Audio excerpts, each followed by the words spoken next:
Okay.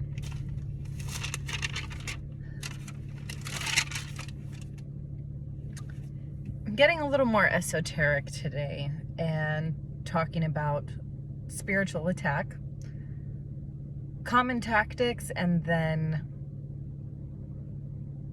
how we can remedy those things. The solution's actually pretty simple. Not easy, but simple.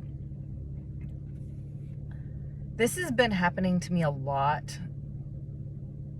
during certain periods, and I thought it was important to make a video on this because I've noticed consistent times that it happens and consistent ways that it happens and consistent times that it dissipates when I treat it a certain way or remedy a certain way. So for anybody who is spiritually awake, and for light workers or saved people or whatever, you know, the terminology, whatever umbrella you're from, I thought this was important to break down the nuances. I do see videos on spiritual attack, but I wanted to further detail and elaborate some of the specifics of what might happen and how you can recognize it and how you can discern what's coming from inside of you and what is actually a spiritual energy, entity, vibe, whatever word you want to use for it. So discernment is something that's going to be really important as far as discerning spirits or discerning voices or discerning energies. For my empaths, this is going to be a really useful video.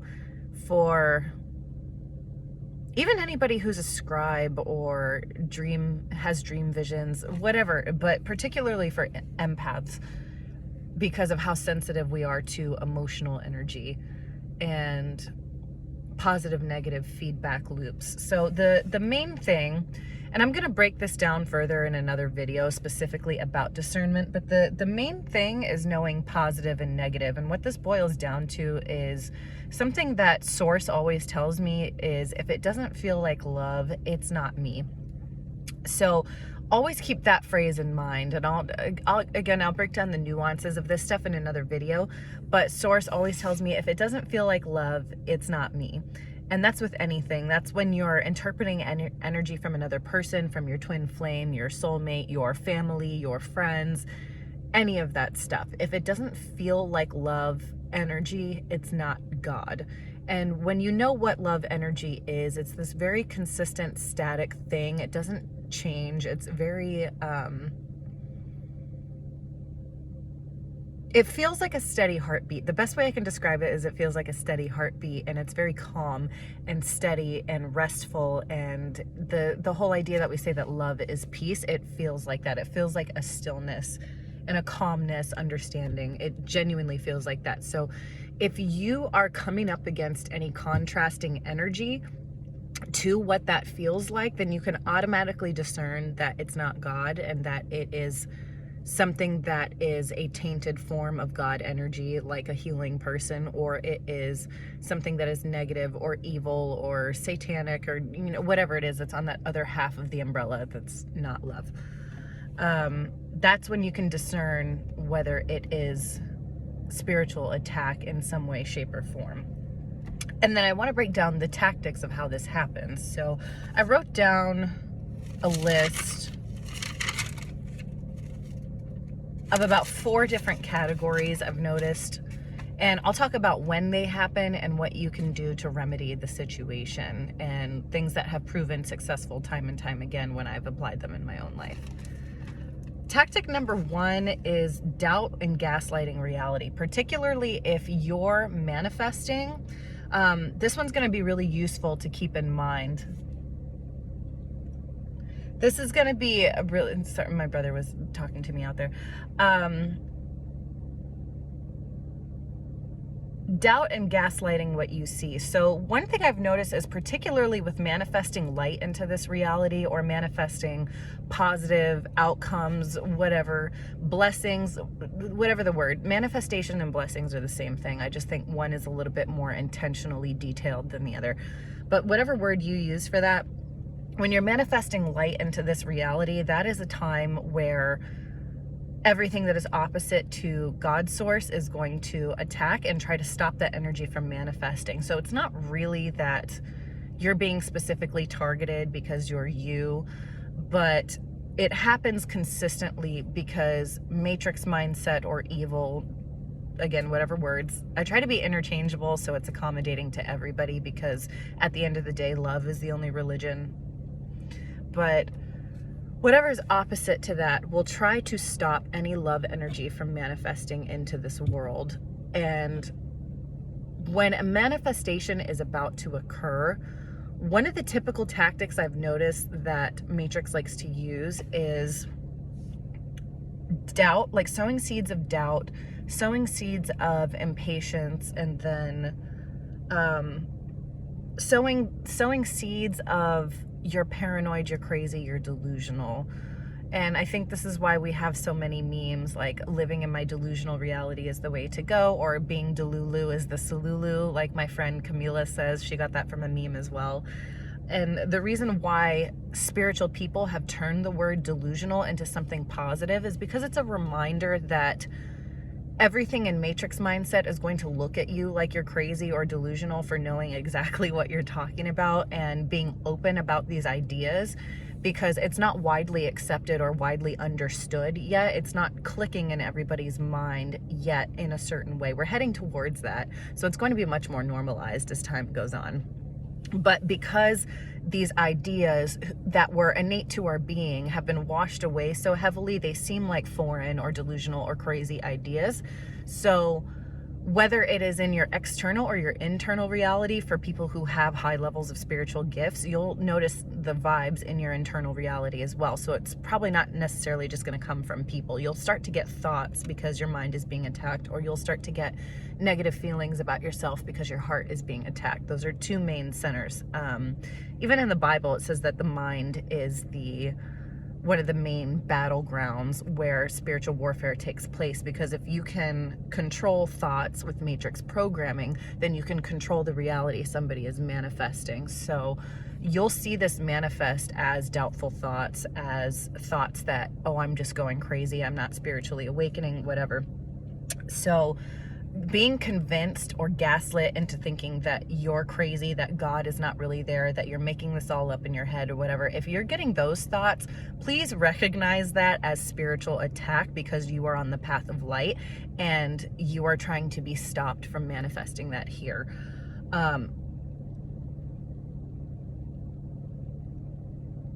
I call it the whispers in the ear. Personally, as somebody who has spiritual gifts, I receive energetic downloads or vibe downloads that I can transcribe. I understand it inherently to mean a word or a sentence or a phrase, but I don't audibly hear it that way. But I do have clairaudience in the sense where when I get the download, I can understand exactly how to translate the sentence, like I'm translating something from English to Spanish. That's the best way I can describe it. So if you have a spiritual gift of clairvoyance, clairsentience, clairaudience, where you get those downloads and you can transfer it into 3D reality as words or information or whatever, you'll oftentimes get spiritual attack as a thought. So you have, you're what I call a mentalist, where because you have control of that as your spiritual gift, the matrix mindset or matrix entities will attack wherever your spiritual gifts are the strongest when you are about to manifest something positive, or when you're spreading love or spreading truth.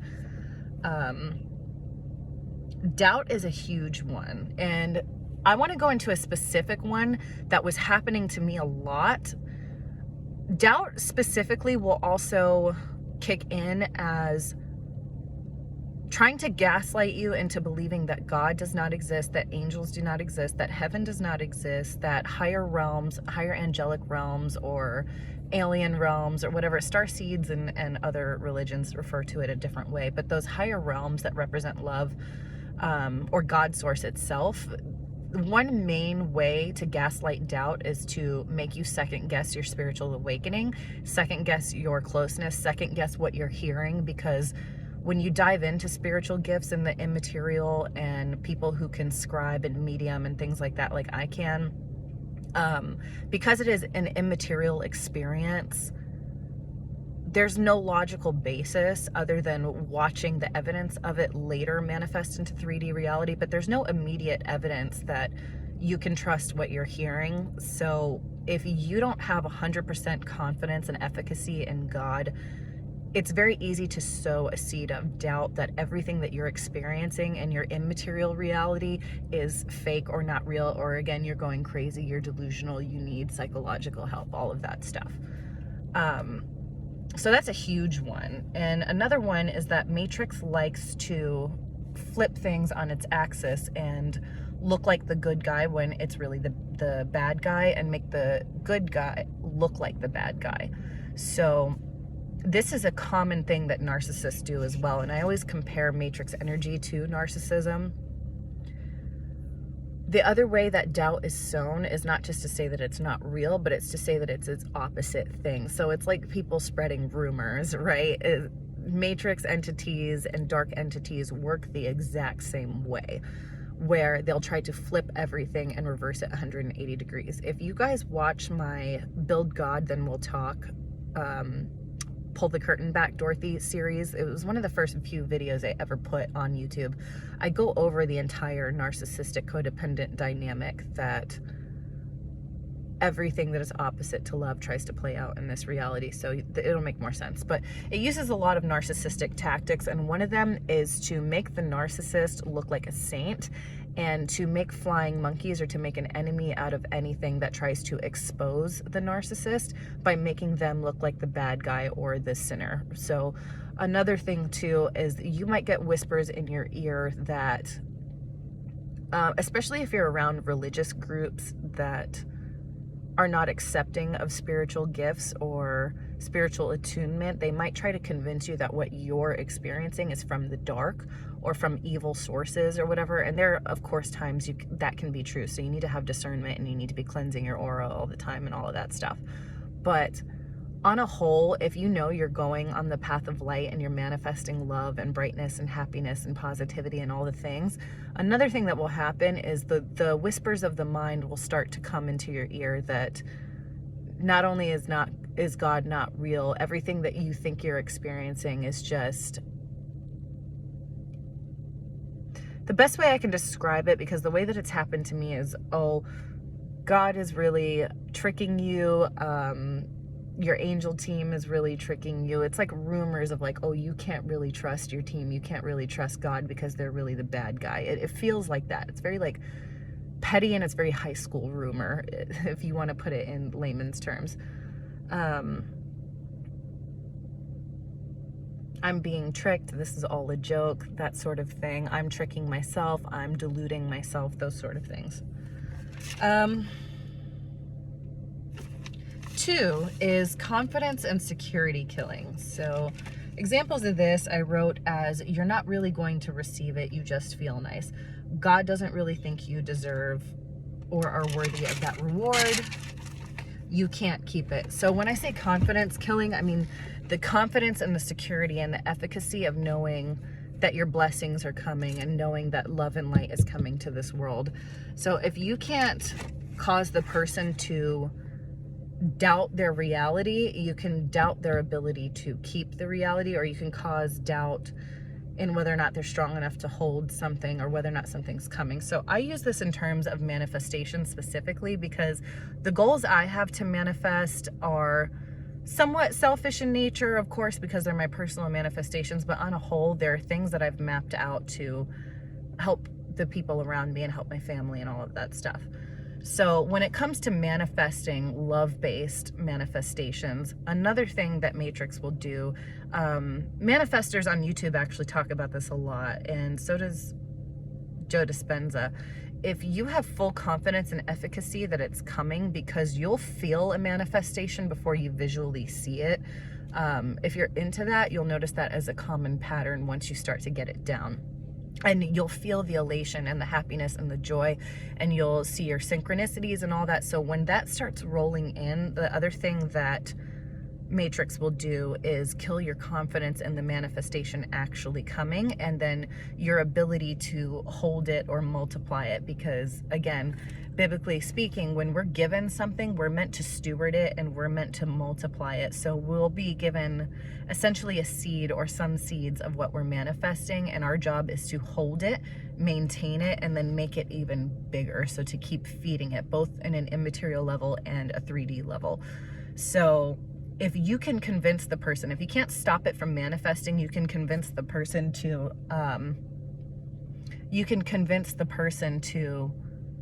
leave it behind, in a sense. So kill their worthiness of actually having it, kill their idea that they can keep it. So this is a whisper of doubt of like, oh, it's not actually coming. Impatience is a big one that kicks in here too, because when you feel the manifestation coming, you get so excited and you start looking around for it, and you might fall into a trap, like a lot of manifestors say, of, well, I can feel it, so where is it? And then you start feeding negative feedback at the same time as your positive feedback. So impatience will kick in when you say, but where is it? And you start looking for it and you start manifesting the absence of it. So impatience is a huge one that kicks in here as well.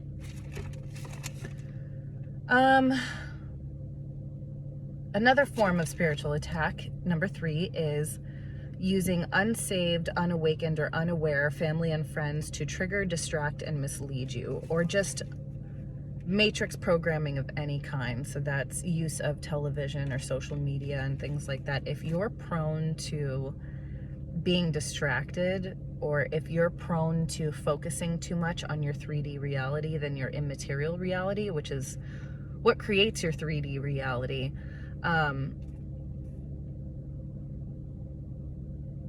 this particular one is in terms of the people in your 3D reality, particularly the ones that you love but might not be on the same level of consciousness as you in that moment. So when I say unsaved, unawakened, unaware, I just mean anybody who may not be on your same level of consciousness, even if they're already on the path, or the people that you love around you but may not be on a spiritual path at all but are still good people or whatever. Even in that case, everybody, including myself, the crazy gurus we see on YouTube, have some level of matrix programming that's still there, or otherwise we wouldn't exist in the 3D universe of Earth anymore.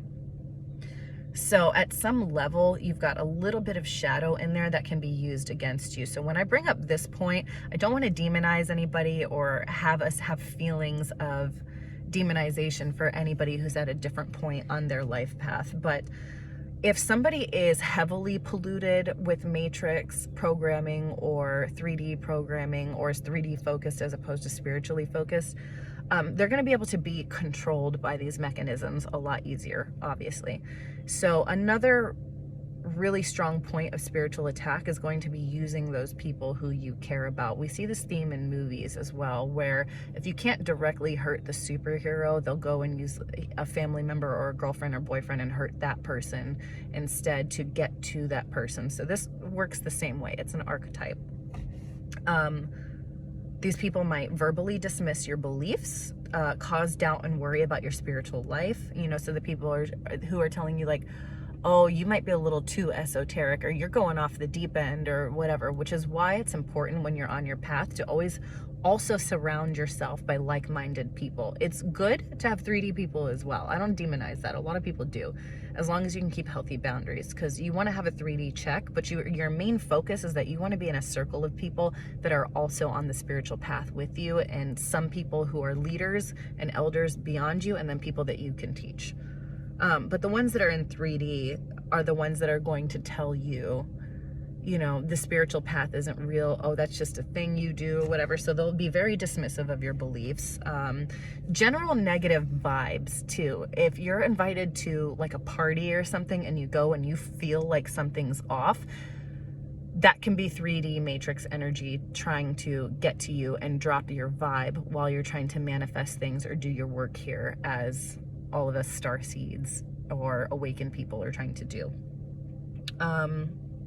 Complaining. If you start to notice that you're around a lot of complainers, this is also a matrix tactic to try to get you to fall into a perception of ingratitude by hearing it around you. If other people are going through a tough time and they're dealing with their own stuff, totally fine. It happens. You have to say something about it. You have to express yourself. But if you're around a constant complainer, that's Matrix trying to program that into you, because your ears are a spiritual eating center. So you'll notice if you're trying to manifest something, or if you're doing a lot of gratitude work, suddenly before you're around all of your positive people, you'll also notice an uptick in people complaining about things, whether it's at your job or your family members complaining about another family member, or somebody has something to say about you changing a look or something, or picking you apart, or your partner. Even if you have a partner that's 3D oriented, your partner might start to pick certain aspects of you apart, or start to pick themselves apart, little things like that. So pay attention to that. Attacking what you believe. YouTubers have actually commented on this. Right before they're going to level up or get a manifestation, they'll suddenly get all of these verbal attacks in their YouTube comments and stuff like that. I've watched a lot of videos where people talk about this sort of thing. Or if you openly speak truth, or you openly talk about your beliefs, and you get heavy pushback for it, particularly in the form where people try to convince you that you're wrong. The last one kind of goes in line with this, but rather than it being 3D people, it's more 3D situations and 3D exposure. So I wrote attacking or distracting your purpose or your spiritual diet. With this point, I think this is the most important one. You can't control the people around you, and you can, in a certain point when you're spiritually healthy enough or spiritually sound enough, you can push away a lot of the negativity. The last resort, a lot of the time, is to mislead and distract. It's like magicians. Magicians function and are able to pull off their tricks by inattention to one thing and over focus on another. So this is a key last resort that Matrix will use as a spiritual attack when everything else has failed, when you've been able to deflect negative people, negative thoughts, negative emotions. The last thing is to try to entice you back into your old way of being in the 3D, entice you into focusing on the 3D instead of focusing on your immaterial life, and then entice you to break your spiritual diet. So when I say spiritual diet, I mean everything energetically that you're absorbing through your spiritual eating centers. You want to think about it like diet and exercise. You want to be eating spiritually healthy every day, and you want to be spiritually exercising every day. So breaking that regimen is a way to make somebody spiritually overweight or spiritually diseased, and that is a metaphor for saying falling out of the health of your spiritual life by distraction or by enticement of the old 3D ways. That would be, I guess, akin to the idea that Christians call temptation. It's everything in your shadow that you have purged and may still be fighting against, where there might still be some urge or an overwhelming urge, even if you don't do it anymore, or you don't want certain things anymore. You might be placed in a situation where that gets tested,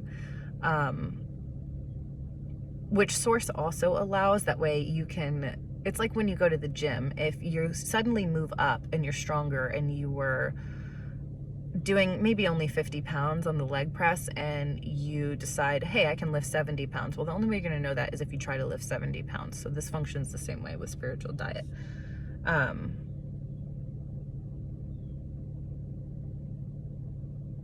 You'll be enticed or tested into falling back to an old pattern of behavior or old thought paradigms. Sometimes it's not even the physical temptation that Christians talk about. Sometimes it's falling victim to ingratitude or complaining, or falling victim to paranoid thoughts or thoughts of doubt or whatever, or these little seeds that can be planted. So your spiritual eating centers are everything that comes into contact with the physical world. A lot of it is your eyes, your ears, and your mouth. It's the monkey, hear no evil, see no evil, speak no evil. So the content that you are absorbing online is going to be a huge one here. Even if it's positive, it can be used as distraction to, again, focus on your 3D life or everything that you've already created. The reason I bring that up so many times and repeat it so many times in this video is because manifestation works like a circuit. Michael Todd calls this getting bamboozled by the blessing. So this can work in two ways with 3D distraction. You go into your immaterial spiritual life, like with prayer and meditation and silence and separating yourself from your 3D world or your physical world in order to create your physical world and enjoy your physical world. But those two things are meant to stay in balance, like a battery circuit. So when they start to fall out of balance and you stop creating and producing and you only enjoy your physical universe, what happens is this half of the battery essentially dies, and while you're getting distracted enjoying all of this stuff and not paying attention to this at all, this half of the circuit dies and you stop producing things that manifest into physical reality, or you stop consciously producing positivity and love. So your manifestations now fall victim to the over focus on having already produced, and then an autopilot circuit kicks back in. So you lose control of your manifestations and the maintenance of your physical universe when you don't keep those two things in balance, where you're as equally focused on your inner world as you are your outer world. So enjoying your blessing and focusing on your blessing and focusing on 3D too much will actually kill your manifestations. This was a huge lesson about balance I learned in my twin flame path, actually, as I've been going along. So the distraction can even look good or look enticing, or can be the fact that you're enjoying your love-based blessing because you start to neglect the other half of the equation. You continue to enjoy this, but you also keep producing as you're enjoying. That way the circuit runs nice and fluid. So distraction in that form is a very common form of spiritual attack. And again, what Michael Todd calls getting bamboozled by the blessing. That is a sermon that he uploaded maybe like a year ago, I think, but you guys can look that up on YouTube. Going too long, feeling too tired to meditate, pray, talk to God. Okay, so again, that is the whole thing with the battery circuit, going into the immaterial world. When you go too long without doing that, it's like killing the battery, essentially. It's like you have the car, but you have no electricity to run it. Also charging your aura and chakra cleansing. I'm going to talk about this when we talk about remedies a little bit more, but that's part of your spiritual diet as well. The best way I can say this in layman's terms is essentially downloading light into your light body. It's like the light is becoming dim, and part of your spiritual diet is to feed that chakra again. It's like a diet. So your job is to feed that chakra and feed that aura and pull food down from the heavens and pull that light into your body so you can recharge everything. Like essentially you're like a computer or a cell phone, you know, but you're connected to source. So plug it in and charge. Bringing back old addictions or people tied to old addictions. So friends that you've cut off might resurface. Exes that you cut off might resurface around this time. Seeing signs, verbiage, online pages that speak opposite to what you're trying to manifest. This was a huge one I noticed because I consider myself a very powerful manifester.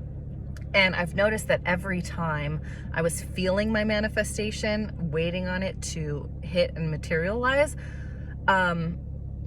particularly when I did a lot of gratitude and a lot of affirmation to back it up, one thing that was happening was I would see things on social media or on YouTube, or hear a sentence, or see the YouTube short reels or whatever it is, or maybe an ad when I'm scrolling through articles or something, but there would be some sentence that would be almost exactly opposite to the gratitude and the affirmation sentences I was writing. And as much as a lot of people would call that paranoid, spiritual energy doesn't lie, and spiritual energy can permeate anything. So I believe that that is Matrix attempting to reverse all of the gratitude and the affirmations and the thought pattern paradigms you're creating for your new universe. So you'll notice very consistently that once you start to download and you've made the new paradigm, both in thought and feeling, online platforms and entertainment platforms, you'll notice will start to feel a little bit more negative or have negative things to say. This is also why in the news, in my opinion, why when we have these tremendous positive shifts, there's always some sort of attempted programming that will happen in the news to try to scare and push people back into fear once we break out of it, or when you see major world events happen to cover up noticing the positivity of things. If you guys look at all of our major world events, happy little coincidence, right? It always tends to overlap something when people either start to become aware and call out behavior, or when something really positive happens that we should draw attention and extra energy to, something negative will hit the news to distract people and say, oh, but look at this instead. On my Instagram, I'm actually about to upload somebody's stand-up comedy that points this out very poignantly. So if you want to stay tuned to that, my Instagram is Aztastic, A-Z-Z, gymnastic, also with a Z instead of an S. There's an underscore in between that, by the way. I'll put that in the video caption or whatever below. Busyness is another one. So distraction can come in the form of being tempted to overwork or overdo your hobbies and all of that too. And that's to get rid of the lack of stillness in your spiritual world. So again, just keep those things in balance. When it happens. So the when is very important. A lot of this, and the reason that I made a video was because it revolves around common patterns I saw. And I knew there was something deeper behind it once I measured. You guys know, as spiritual and as hope-filled and how much efficacy, the 100% efficacy I have in God, I am also a skeptic because of duality. I'm an ultimate skeptic. So I test myself and I question my own reality, and I play devil's advocate for my own reality all the time, because you want to stay logically sound to balance out all of the crazy immaterial things that can happen, right? So I tested this and I observed this and I journaled about this stuff for a long time before I posted, because I always like to be sure about what I'm talking about to at least a 95% degree of authenticity and education. So when it happens is very predictable at this point, because I've measured it so often and I've seen enough confirmation that backs this up from other people who are experiencing the same thing. There are three main points I've noticed when this will happen. It's either right before a blessing, right after a blessing, or when you reach a new level of joy. I should say four. And that level of joy is spawned from the fourth thing, which is a new level of fellowship and closeness to source or the vortex. Like Abraham Hicks says, once you're pulled closer into the light, and once light starts feeding more to you, those are the two main points where you're going to see a lot of spiritual attack. It's very consistent and it's very predictable. So if you're going through this, please put up spiritual walls of protection and pray a lot, or meditate or communicate with source, whatever words you want to use. When you start to feel the manifestation coming, and then right after you get the manifestation, put up your spiritual protection walls like crazy. But those are the four main points. Right before a manifestation, right after one, experiences of elated or higher emotion or deeper emotion. So thoughts, yes, but it's typically heart chakra. And Joe Dispenza talks about how the magnetization of the heart outweighs the magnetization of the brain. So it's primarily going to be emotion based. When those deepen, even in a relationship, like if you start falling deeper in love with somebody, put your spiritual protection walls up, because Matrix is going to try to break that up.